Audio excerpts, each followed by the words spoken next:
आज हम जिस टॉपिक की शुरुआत कर रहे हैं उसका नाम है इवेपरेटिव पर्ज कंट्रोल सिस्टम, जो कि एमिशन कंट्रोल करने के लिए यूज़ होता है वाहनों में। जैसा कि आप जानते हैं, हमारा जो फ्यूल टैंक है उसके अंदर हम पेट्रोल को स्टोर रखते हैं और वो वेपराइज होता है। इस वेपराइज फॉर्म को उपयोग करने के लिए हम जिस तकनीक का प्रयोग करते हैं उसे इवेपरेटिव पर्ज कंट्रोल सिस्टम कहा जाता है। आइए इस टॉपिक को आगे बढ़ाते हैं। अगर आप इस चैनल पर नए हैं तो चैनल को सब्सक्राइब करना ना भूलें। लेटेस्ट वीडियो को प्राप्त करते रहने के लिए कृपया बेल आइकन को जरूर दबाएं। MMV टेक्निकल यूट्यूब चैनल पर आपको बहुत सारे ऑटोमोबाइल से रिलेटेड यानी मोटर मैकेनिक कोर्स से रिलेटेड आपको वीडियो मिलेंगे जो आपको कोर्स में help. Evaporate purge control system. This technology is used for control fuel vapor and reuse it. इस टेक्नोलॉजी का प्रयोग फ्यूल वेपर को कंट्रोल करने और उसे दोबारा प्रयोग करने के लिए किया जाता है। Because the petrol vaporise eight normal temperature and pressure, क्योंकि पेट्रोल नॉर्मल टेम्परेचर सामान्य तापमान और प्रेशर पर वेपराइज होता है यानी उड़ता रहता है। वेपराइज यानी भाप बना रहता है। It is use in petrol engine, इसको पेट्रोल इंजन में प्रयोग किया जाता है।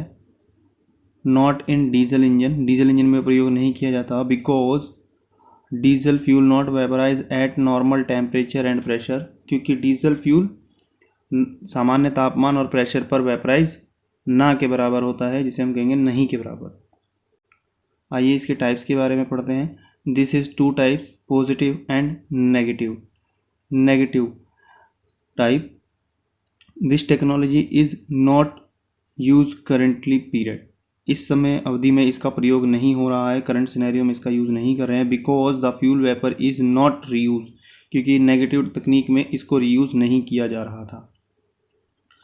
The vaporise form was going in atmosphere, जो वेपराइज फॉर्म था उसको हम एटमोसफियर में छोड़ रहे थे। And it is reason for fuel emission, जो कि फ्यूल के प्रदूषण का एक कारण है। हाइड्रोकार्बन्स एटमॉस्फेयर्स में बहुत ज़्यादा मिक्स हो जाता है। तो आइए नेगेटिव टेक्नोलॉजी के बारे में समझते हैं। जैसा कि आप सभी जानते हैं कि पेट्रोल टैंक के अंदर यदि हम फ्यूल रखते हैं तो फ्यूल क्या होगा, वेपराइज हो रहा होगा, उड़ रहा होगा नॉर्मल टेम्परेचर प्रेशर पे। एंड यदि हम यहाँ से ये ब्लैक डॉट को हम फ्यूल फिलिंग माने कि यहाँ से हम पेट्रोल डालते हैं और इस टैंक के अंदर स्टोर होता है, देन आफ्टर डैट इसमें एक वेंट हॉल लगा हुआ होता है जिसके थ्रू जो इसका वेपराइज फॉर्म था वो बाहर निकल के एटमॉस्फेयर में जाता रहता था। तो ये एक नेगेटिव पॉइंट था जिसके कारण इसको यूज़ नहीं किया जाता। आज के समय में ये नेगेटिव पॉइंट यूज़ नहीं होता, नेगेटिव टाइप का उपयोग नहीं किया जाता है। Positive type, in this technology we are using the fuel vapour. Positive तकनीक के अंदर जो पॉजिटिव टाइप है इसमें हम फ्यूल वेपर को यूज़ करते हैं। The fuel vapour is store and vapour is enter in intake manifold with the help of his intake manifold vacuum। Fuel vapour को स्टोर किया जाता है और वेपर को इंटेक मैनिफोल्ड में डाला जाता है इंटेक मैनिफोल्ड वैक्यूम की मदद से, क्योंकि इंटेक मैनिफोल्ड में ऑलरेडी वैक्यूम होता है पेट्रोल इंजन के अंदर, तो वो आसानी से उसको खींच लेता है। The fuel vapour is and also fuel, so we use, जो वेपर है फ्यूल है, फ्यूल का जो वेपर है वो एक प्रकार का फ्यूल ही है, इसलिए हम उसको यूज़ करते हैं। Today this technology is use in the vehicle. तो इस समय ये जो टेक्नोलॉजी है सभी वाहनों में यूज़ हो रही है। कौन से वाहनों में? पेट्रोल इंजन में। When evaporate purge control system is work, तो पर्ज कंट्रोल जो सिस्टम है ये आखिर काम कब कब करेगा? Sudden acceleration of the car, जब आप सडनली गाड़ी को पिकअप दे करके चढ़ाना चाहेंगे, भगाना चाहेंगे, एक्सेलरेशन के दौरान ये काम करेगा, यानी जो फ्यूल का वेपर है वो हम यूज़ कर पाते हैं। Second, cold starting of engine, जब इंजन ठंडी अवस्था में स्टार्ट किया जाता है उस समय फ्यूल की ज़्यादा ज़रूरत होती है, तो हम जो वेपर्स है हम उसका भी इस्तेमाल कर लेते हैं। Third, more torque and engine load, जब हमें अपेक्षा से अधिक टॉर्क की आवश्यकता होती है और हमारे इंजन पर लोड बहुत ज़्यादा होता है, तब हम इस तकनीक का उपयोग करते हैं। Main component of evaporate purge control system, तो इसमें फर्स्ट कंपोनेंट है fuel tank, second connector tank, third purge control solenoid valve, fourth intake manifold. तो फर्स्ट ऑफ ऑल हम फ्यूल टैंक के बारे में समझेंगे।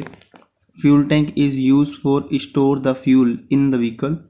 फ्यूल टैंक का प्रयोग हम फ्यूल को वाहन में स्टोर करने के लिए करते हैं। The fuel tank is made by steel, aluminium alloy and plastic. ये जो फ्यूल टैंक है ये प्लास्टिक, एल्युमिनियम अलॉय और स्टील की मटेरियल का बना हुआ हो सकता है। It is different type of capacity. इसके अंदर जो पेट्रोल रखने की क्षमता है वो अलग अलग हो सकती है। लाइक वाहनों में 35 से 55 लीटर का टैंक होता है। One hole connect with fuel filling cap. One side जो है वो हमारा फ्यूल फिलिंग के लिए होता है attach. And one way wall. अब ये जो हमारा फ्यूल फिलिंग कैप है ये 1 पॉइंट तो इस जगह पर अटैच है, इसके ऊपर लगता है फ्यूल फिलिंग कैप और इसमें एक वन वे वॉल लगा हुआ होता है। क्यों लगा होता है ये वन वे वॉल? ताकि जब आप पेट्रोल को यूज़ करते चले जाएंगे तो अंदर हवा की ज़रूरत पड़ेगी, तो एटमॉस्फेयर से जो हवा है इस कैप के थ्रू इसके अंदर जाती रहती है जो कि जगह को फिल करती रहती है। Second hole is use for install the fuel pump और फ्यूल फिल्टर। इसके अलावा यहाँ पर आप देखेंगे कि एक और होल बना हुआ है। ये किस लिए बनाया गया है? फ्यूल पंप और मोटर को लगाने के लिए बनाया गया है। Buffer ball is use in fuel tank for control the air bubbles. It is use for control the fuel level for using pump. जैसा कि आप यहाँ पर देख रहे हैं कि हमारा फ्यूल टैंक है ये फ्यूल फिलिंग। अब इसमें यहाँ पर फ्यूल फिल्टर लगा हुआ है, फ्यूल पंप लगा हुआ है, फ्लोट लगा हुआ है, गेज लगा हुआ है और ये जो आप देखेंगे ये बाउल जो कटोरे जैसा एक पार्ट है इसमें बाउल लगा हुआ है। इसमें कुछ हॉल्स बने होते हैं ताकि जो पेट्रोल है वो इसमें भी भरा रहे। तो ये क्या काम करता है कि जब हम देखिए गाड़ी चलाएंगे तो उस समय पर क्या होगा, गाड़ी ऊपर नीचे चलेगी, वाइब्रेट होगी, तो फ्यूल के अंदर क्या हो सकता है, बबल्स यानी झाग बन सकता है। उस झाग को कंट्रोल करने के लिए बबल बॉल लगा हुआ होता है, बफर बॉल लगा हुआ होता है। It is use for control the fuel level. अब एंगुलर मोशन में बेसिकली अगर चल रहा है तो उस कंडीशन में इस पंप को प्रॉपर तरीके से फ्यूल मिलता रहे उसके लिए भी इसका इस्तेमाल किया जाता है। तो आई होप आपको फ्यूल टैंक के बारे में बहुत सी जानकारी प्राप्त हुई। आइए आगे बढ़ते हैं। Charcoal canister tank and bottle. Charcoal canister tank is use for store the fuel vapour. कुछ इस प्रकार का पार्ट है देखने में जिसके अंदर हम फ्यूल वेपर को स्टोर करते हैं। It is made by plastic. ये प्लास्टिक का बना हुआ होता है। There is 3 points. इसके 3 मुख्य पॉइंट होते हैं। फर्स्ट इज़ इनटेक यानी जहाँ से वेपराइज फ्यूल इसके अंदर इन करेगा। Second is use for outlet जिससे फ्यूल हमारा आगे इनटेक मैनिफोल्ड की तरफ जाएगा। Third is use for in and out. We is using charcoal inside the tank for absorb the vapour fuel. अब चारकोल कनेस्टर के अंदर हम चारकोल का डालते हैं। चारकोल का मतलब क्या है? यहाँ पर जैसे लकड़ी वाला कोयला होता है ना, लाइक उस तरीके से उसके छोटे छोटे कण डाले गए हैं।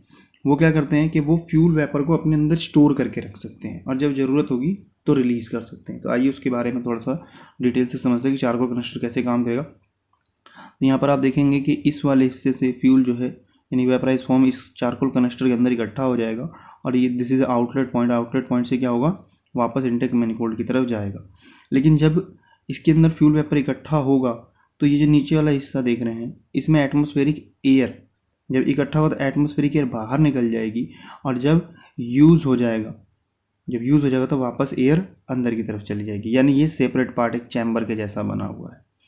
यदि अपेक्षा से यदि कोई फॉल्ट या ट्रबल आता है तो यहाँ पर एक वॉल लगा हुआ है जो इसको कंट्रोल कर लेगा। आई होप आपको चारकोल कनेस्टर क्लियर हुआ होगा।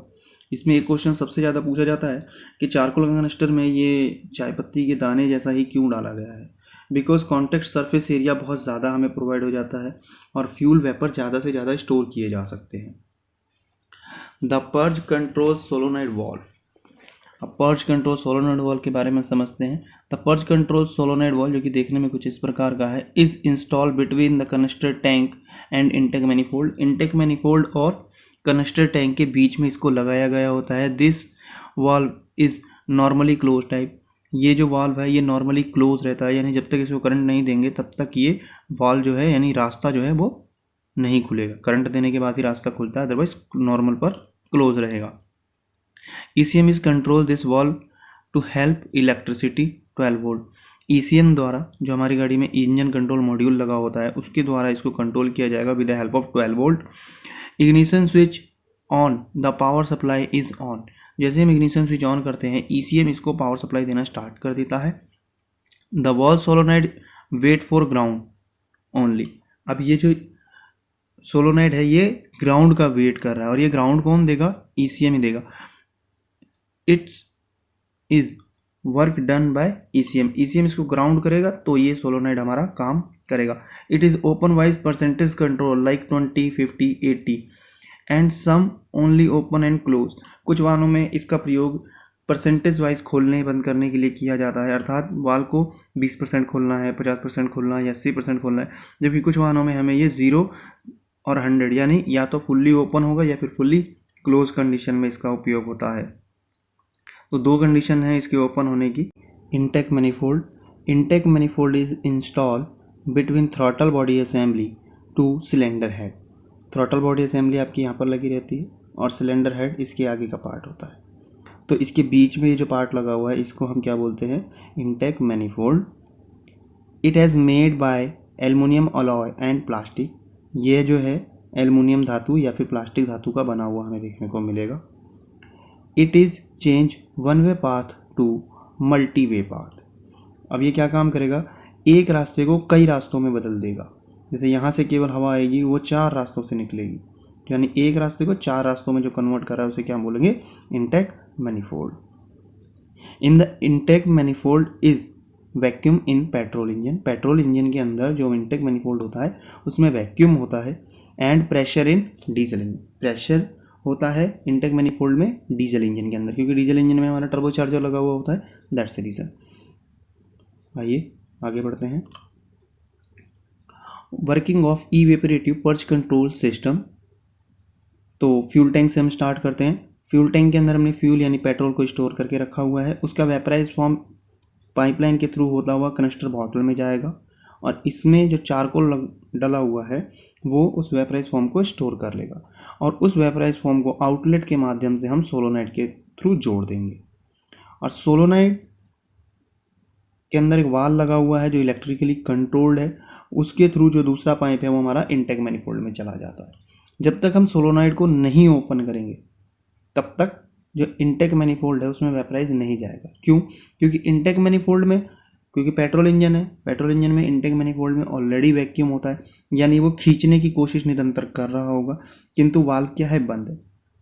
जैसे ही सोलोनाइड वॉल्व हमारा पर्च कंट्रोल सोलोनाइड वॉल्व जैसे ही ECM द्वारा खोला जाएगा तो जो फ्यूल टैंक के अंदर का वेपर जो कनस्टर बॉटल में इकट्ठा हुआ था वो यहाँ से होता हुआ इनटेक मैनिफोल्ड में चला जाएगा।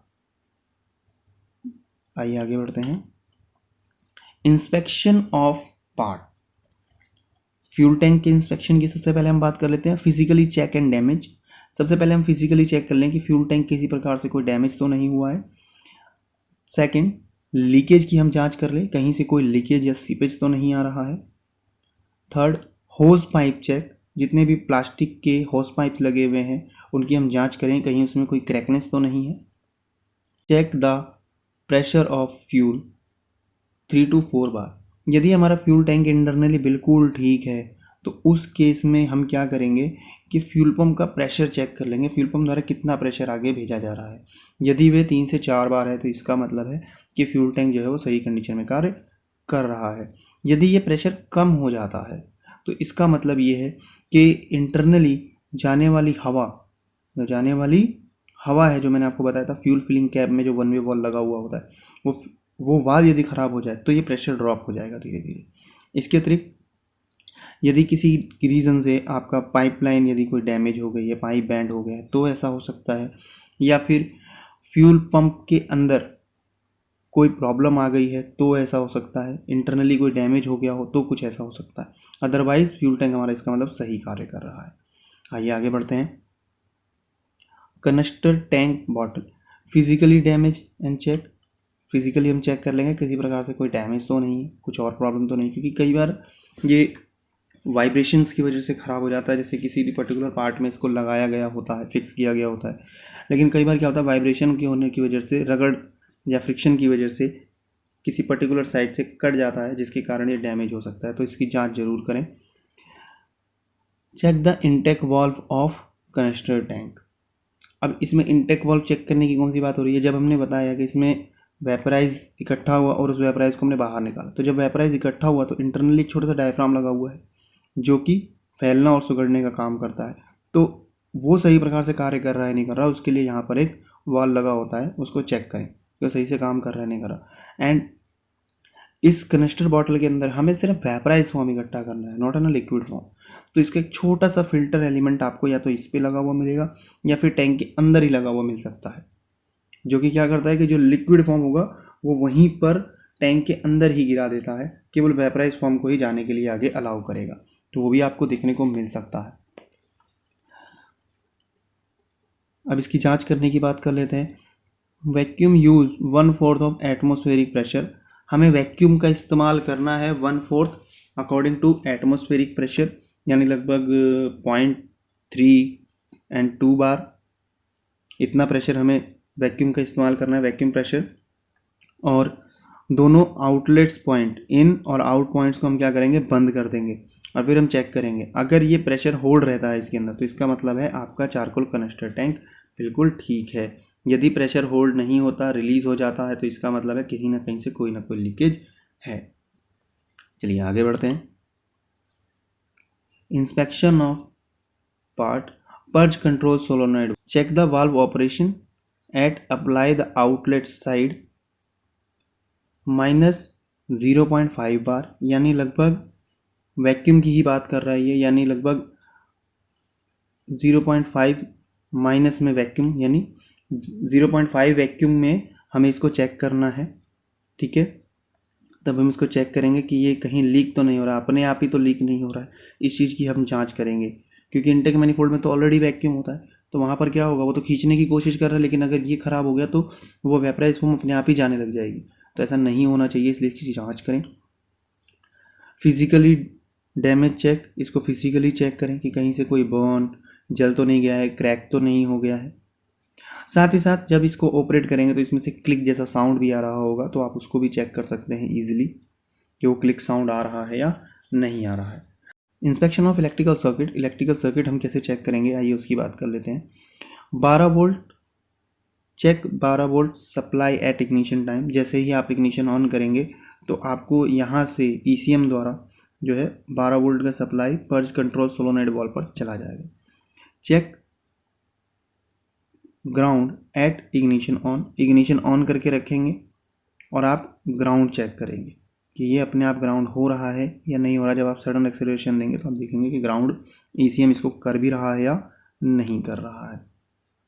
Third, wiring harness and wire resistance check. Wiring harness check करेंगे कि कहीं से कुछ कटा फटा तो नहीं है, कहीं से डैमेज तो नहीं हो गया, कहीं से बैंड तो नहीं हो गया है।